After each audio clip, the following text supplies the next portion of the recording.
I was reading this book called A Billion Wicked Thoughts that was written by a bunch of engineers at Google, and they were looking at billions of Google searches. And you know, there's no shortage of pornography on the internet, and there's much less by proportion than there was when the internet was first invented.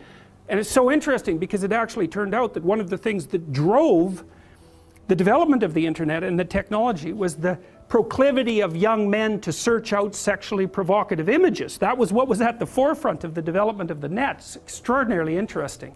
They were motivated to use it for that purpose, and that provided the platform from which it emerged. Amazing.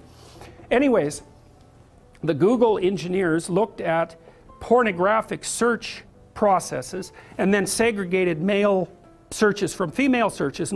So they did a plot analysis of the typical pornographic female fantasy. Well, and it's so comical because engineers did this, and social scientists would never do this because they'd be probably too concerned about the ethics of it or some damn thing.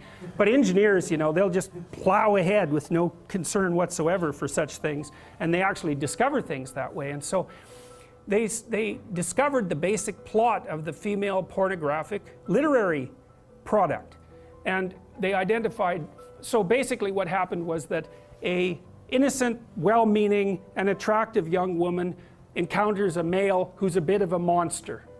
And the monster, there's 5 types of classic male monster. For all you males who want to know, this is what you can become: vampire, that's a good one; werewolf, billionaire, pirate, and surgeon. Okay, so that's very interesting because, well, first of all, there's a dominance thing. Now you're actually blushing, you know, you're actually blushing about that. That's very, very funny. So, sorry to point it out, but it's so comical, you know.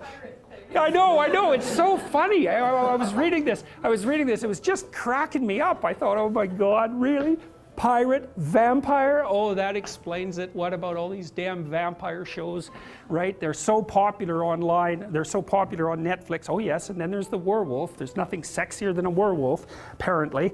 But I mean, so there's predatory dominance that's implicit in that, right? With the billionaire, it's more abstract, but clearly that's an indication of very high success in the male dominance hierarchy. So, but there's this desire for aggression that's in that, a real aggression.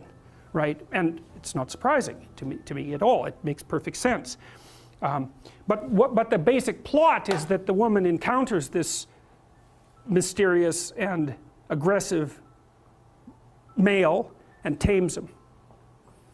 That's the female hero myth, as far as I can tell. It's Beauty and the Beast. And so it's because, well, there's no fun in taming someone who's already tame.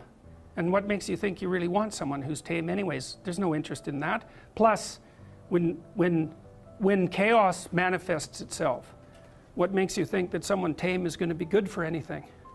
And it's a real question. And so that aggression is absolutely vital. It's absolutely necessary. But because it's incredibly dangerous, which of course it is, it has to be civilized. And so what happens is that the archetypal female in these pornographic romances seduces and tames the aggressive male.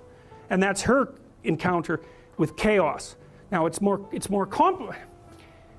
Of course, females, they're more complicated, and that's exactly how it is. And it's no wonder, because their lives are more complicated.